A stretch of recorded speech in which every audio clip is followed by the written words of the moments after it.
সম্মানীয় পদাধিকাৰী বৰ্গজনক এই পতাকা উত্তোলনৰ কাৰ্যসূচীৰ শুভাৰম্ভ কৰিবৰ কাৰণে সেৱা নিবেদন কৰিলোঁ।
Hare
Rama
বন্ধুৰাম, আজি বৈষ্ণৱ পণ্ডিত মহাৰাম চুতীয়া সমন্বয় ক্ষেত্ৰ মহবন্ধা এৰালদলি পথাৰ ঐতিহ্যপূৰ্ণ জনাখাৰ এই মহাপুণ্য ক্ষেত্ৰত, এই মহাপুণ্যক্ষণত, এই মহা বৈকুণ্ঠপুৰী স্বৰূপ দ্বিতীয় বৈকুণ্ঠ স্বৰূপ এই পবিত্ৰ ক্ষেত্ৰত সমবেত হোৱা আমাৰ ভগৱন্তৰ চৈতন্য মূৰ্তি স্বৰূপ লক্ষ লক্ষ ভগত বান্ধৱ আইমাতৃ যুৱক যুৱতী, আমাৰ বৃদ্ধ বনিতা বাপ বান্ধৱ আইমাতৃসকল সহৃদয় অসমৰ বিভিন্ন জাতি জনগোষ্ঠীৰ সমন্বয়ৰ ক্ষেত্ৰত বৰ্তমান এই এৰালদলি পথাৰ মহাবন্ধৰ এৰালদলি পথাৰ আজি দ্বিতীয় বৈকুণ্ঠপুৰত পৰিণত হৈছে, পুণ্যতীৰ্থত মহামিলনৰ মানৱ তীৰ্থত পৰিণত হৈছে। আজি এই পবিত্ৰ ধৰ্মধ্বজা শ্ৰীমন্ত শংকৰদেৱৰ চৰণত অধিৱেশনৰ পবিত্ৰ ধৰ্মধ্বজা আমি নীল আকাশত ইতিমধ্যে উৰুৱালোঁ। এই ধৰ্মধ্বজা আমাৰ গুৰুৰ প্ৰতীক, আমাৰ দেৱৰ প্ৰতীক, আমাৰ নামৰ প্ৰতীক, ভগৱতৰ প্ৰতীক, আমাৰ ধৰ্মৰ প্ৰতীক, আমাৰ ঈশ্বৰৰ প্ৰতীক। এই পতাকা তলত আমি সমবেত হৈ আমি আজি মানৱতাৰ জয়গুণ গাবলৈ গৈছোঁ, আমি মানৱতাৰ বিকাশৰ কথা ক'বলৈ গৈছোঁ। আমি সমন্বয়ৰ বাৰ্তালৈ মহাপুৰুষ শ্ৰীমন্ত শংকৰদেৱে আজিৰ পৰা প্ৰায় 550 বছৰতকৈ আগতেই আমাৰ এই পুণ্যক্ষেত্ৰত অসম ভূমিত অলপ দূৰতেই বৰদোৱাত আৱিৰ্ভাৱ হৈ ইয়াত বৰদোৱাৰ মাজে ভৰি ধৰি পেলাই আমাৰ গোটেই জগতবাসীক উদ্দেশ্য কৰি দূৰসংগী তেওঁ আহ্বান জনাইছিলে। মানৱ জাতিয়ে ভৰাইটোৰ উপদেশ এৰা ৰজাৰ জীৱাবতাৰ জৰাভূলা প্ৰৱেশ। গতিকে আমাৰ মানৱ জীৱন দুষ্প্ৰাপ্য সময় এই দুষ্প্ৰাপ্য মানৱ জীৱন আমি পাই আমাৰ জীৱন কেনেকৈ সবল কৰিব লাগে, আমি মানৱতাৰ বাণীৰে কেনেকৈ আমাৰ জীৱন উদ্ভাসিত কৰি তুলিব লাগে, গোটেই মানৱ জাতিক কেনেকৈ কল্যাণৰ কাম কৰিব লাগে, সমন্বয়ৰ বাৰ্তালৈ, শান্তিৰ বাৰ্তালৈ, প্ৰগতিৰ বাৰ্তালৈ, সহযোগিতাৰ বাৰ্তালৈ, বিশ্বাসৰ বাৰ্তালৈ, আস্থাৰ বাৰ্তালৈ আমি কেনেকৈ সমগ্ৰ মানৱ জাতিক বৈষ্ণৱ কুটুম্বকৰণ কৰিব লাগে, আমি সকলোকেই আত্মাস্বৰূপে ভগৱন্তৰ চৈতন্য মূৰ্তি স্বৰূপে কেনেকৈ আকোৱালি দিব লাগে, এই জাতি বৰ্ণ ধৰ্ম সম্প্ৰদায় সকলোকে এই আহ্বান জনাই মহাপুৰুষজনে এখন বৰ অসমৰ ইয়াত ভেটি নিৰ্মাণ কৰিছিলে। আজিৰ পৰা প্ৰায় 500 বছৰতকৈ অধিক বছৰ পূৰ্বে এনেকুৱা এজন যুৱকাৰী এনেকুৱা এখন গোটেই বিশ্বৰ ভিতৰত যোৱা 30,000 বছৰৰ পৰা আপুনি যদি গোটেই বিশ্বৰ ইতিহাস পঢ়িবলৈ যায়, গোটেই ধৰ্মৰ ইতিহাস পঢ়িবলৈ যায়, চকু ফুৰাই চাই দেখিবলৈ পাব যে মহাপুৰুষ গুৰুজনাৰ নিচিনা সৰ্বগুণী এগৰাকী মহাপুৰুষ বিশ্বৰ বহুত ধৰ্মগুৰু, বিশ্বৰ বহুত আজিলৈ কোনো জন্মই নাই।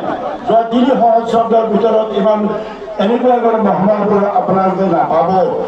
আমি সকলো ধৰ্মগুৰুকে আমি সন্মান জনাওঁ, শ্ৰদ্ধা কৰোঁ, আমি সভা জনাওঁ আৰু স্বীকৃতি দিওঁ, কিন্তু আমাৰ এই ধৰ্মগুৰুসকলে ধৰ্ম দিছে, ধৰ্ম নিজকে ধৰা সকলো জগতৰ মানুহৰ কল্যাণৰ কাৰণে সকলো যিমান ধৰ্মগুৰু আমাৰ বৈষ্ণৱ ধৰ্মগুৰুসকলে যি কৰিছিলে সকলোৱে মানুহৰ কল্যাণৰ কাৰণে কৰিছে।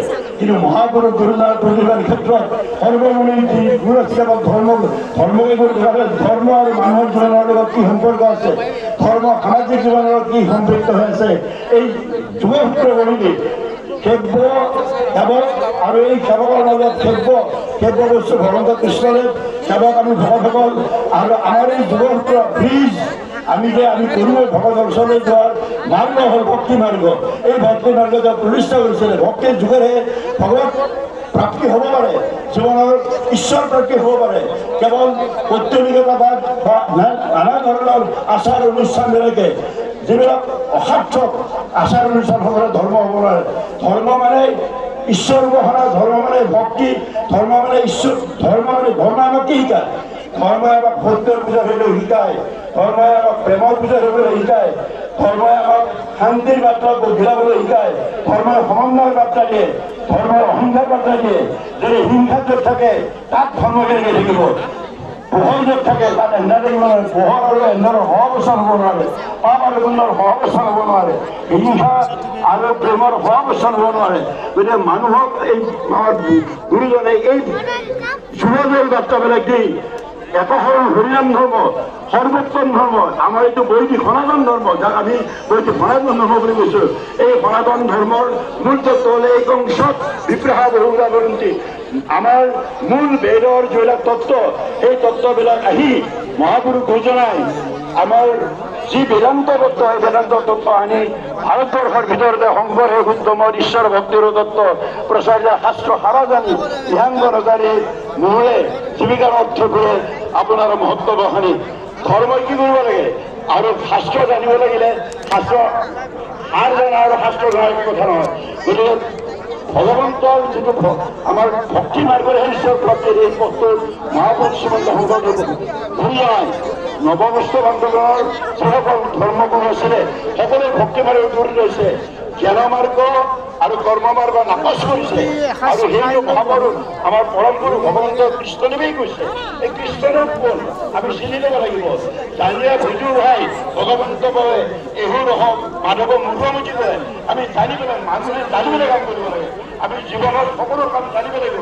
কিন্তু আমাৰ কথা কৰি যে হিন্দু ধৰ্মৰ মানুহবিলাকে আমি জানিবলৈ পূজা কৰিছোঁ, জানিবলৈ কি কৰিছোঁ, সেই কথাটো মই তেওঁলোকক নিজকে আত্মক সুধি চাবলৈ আমি কওঁ যে আমি সকলো কাম জানি কৰিম, কিন্তু ধৰ্ম বস্তুটো নাজানিলে কৰিব নালাগে।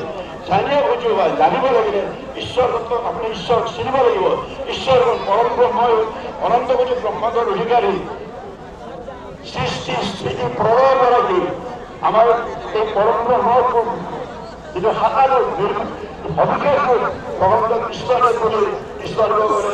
আমাৰ সমস্ত বেদান্ত সাৰ শাস্ত্ৰ শিৰোমণি ভাগৱত শাস্ত্ৰ ইয়াত বিতৰণ কৰি গৈছে। আৰু আমাৰ যেতিয়া বেদৰ পক্ষে সমস্ত শাৰীৰিক চৰিত্ৰ সপ্তাহ মহাভাৰত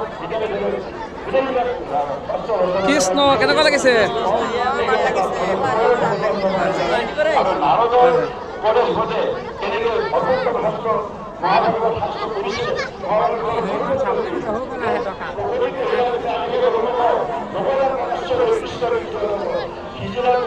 তোমাদের পরমাণু নেয় নাই পুষ্ট চিত্ত ভাগবত শাস্ত্র প্রসার গোবিন্দ গুণ নাম অর্থ ভগবতের গুণগান আমি সবাই মিলে ভিডিঅ'বিলাক আৰু আমৰা তাৰ আনন্দ বলে কথা নয়, সবাৰ সবাৰ মানে মানিব লাগিব। গতিকে